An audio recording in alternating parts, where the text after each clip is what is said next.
Hey, this is John Ortberg, and this is Passage to Wisdom. And today I want to invite you to practice seeing. I want you to learn how to become an excellent seer, and I want to work on that together with you. And in particular, I want to work on what do I see when I look at another human being. We will sometimes ask the question like, what does she see in him? Or what does he see in her? Like, what is it that is apparent to that person when they gaze at somebody else? There'll be certain folks, scouts in athletics or teachers, who are particularly gifted at being able to see what lies within another person. What could they potentially become? There will be stories, very moving to us. Elephant Man, if you've ever seen that movie, story of John Merrick, whose physical deformities masked for many, many people the nobility of soul, the greatness of spirit that he carried, that could bless anybody if they only had the eyes to see. There was a movie made way back in the early 30s, 1932, by Todd Browning called Freaks.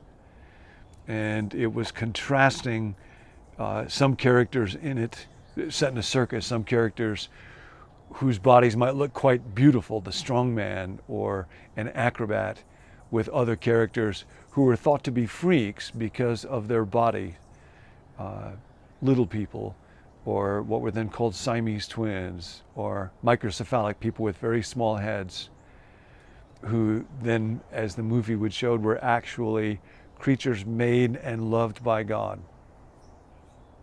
When I look at another person, what do I see? Sometimes I might just see where they came from. And in our day, often the macro worldview that people carry with them is vaguely informed by science and evolution, and they might think that's all there is origins. There are certain writers who will make a lot about the fact that human beings have, I was reading this week, 98.8% DNA in common with chimps. And sometimes that's taken to mean there's only a 1% difference between human beings and chimps.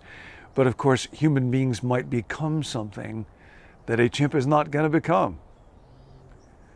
And another way of looking at people is to see what might they become. And that brings us to the passage that I want to read today. This is actually from an essay by C.S. Lewis. We've been walking through Screwtape Letters, and a big part of Screwtape Letters is learning to see human beings in terms of their ultimate destiny, the potential that lies within each one of us. And that will make us see people differently. And this is one of the most wonderful passages about human destiny ever written.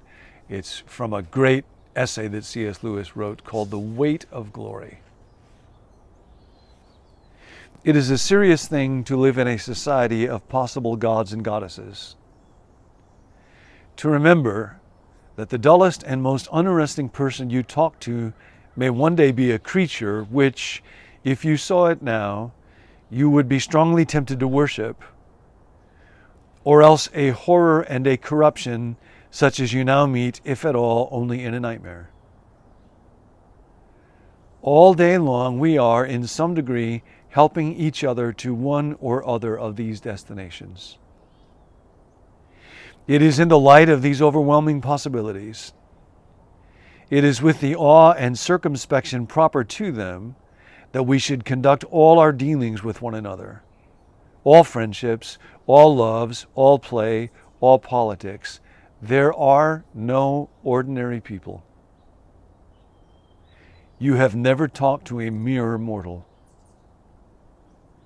Nations, cultures, arts, civilizations, these are mortal, and their life is to ours as the life of a gnat. But it is immortals whom we joke with, work with, marry, snub, and exploit, immortal horrors or everlasting splendors. This does not mean we are to be perpetually solemn. We must play. But our merriment must be of that kind, and it is in fact the merriest kind, which exists between people who have from the outset taken each other seriously. No flippancy, no superiority, no presumption. And our charity must be a real and costly love, with deep feeling for the sins in spite of which we love the sinner. No mere tolerance or indulgence which parodies love as flippancy parodies merriment. Next to the blessed sacrament itself, next to the body that was broken and the blood that was shed, your neighbor is the holiest object presented to your senses. If he is your Christian neighbor, he is holy in almost the same way. For in him also is Christ, the glorifier and the glorified, glory himself, truly hidden. So today, when you run into people, when you talk to somebody, when you email them, ask, what do I see in him or in her? George MacDonald, the writer, had a character in one of his books named Curdie, the Princess and Curdie. And Curdie is given a supernatural gift where when he touches someone, when he shakes their hand, takes them by the hand, he is able to feel by their hand what they are becoming. And sometimes there will be a creature that looks quite loathsome, but when he touches their hand, he realizes this person is becoming a magnificent prince or princess. Or there'll be other times when he's in the presence of somebody who is physically amazingly beautiful, but when he touches their hands, he realizes their soul is on its way to becoming something awful, tragic, horrible, repulsive, lost. It is immortals with whom we live every day. Joke, snub, exploit. We betray the value of what we're dealing with by the care that we show when we're dealing with it. I was recently borrowing a car from somebody, and it was way more expensive than my car. I drive a 2009 Honda Accord. I'm not particularly careful with my car, but this car, like when I parked in a parking lot, I would park it about a block away from any other car. I would drive it very carefully, very cautiously in the slow lane. I did not want to damage this car. What do I see when I look in the eyes of people? How often do I do damage because I just think, not very important, not very attractive, or maybe somebody who could be useful to me? It's interesting when we look at a baby, to the mother and father of that little child is given the gift of seeing something precious. Somebody said to Winston Churchill one time, I have a baby and it looks just like you. And his response was, Madam, all babies look like me. When Churchill was a baby, one of the sad things if you read about his life is that his father and his mother had very little time for him. Ironically, in Victorian England, although we tend to praise the Victorian family, in the aristocracy, parents were very distant to their children, often would not even be around them unless there were servants there for brief times during the day. Even by those standards, Churchill was just largely ignored, neglected. His father, in his own words, thought that Winston was retarded. His mom was much more interested in society, carrying on affairs with the aristocracy of England. What Churchill had was a nurse, a nanny, Mrs. Everest she was called. He called her womb. It was the closest he could get to saying woman.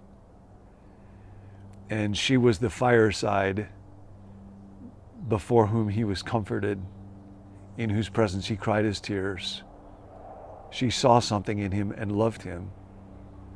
When he died, 70 years after she did, her picture was at the table by his bedside.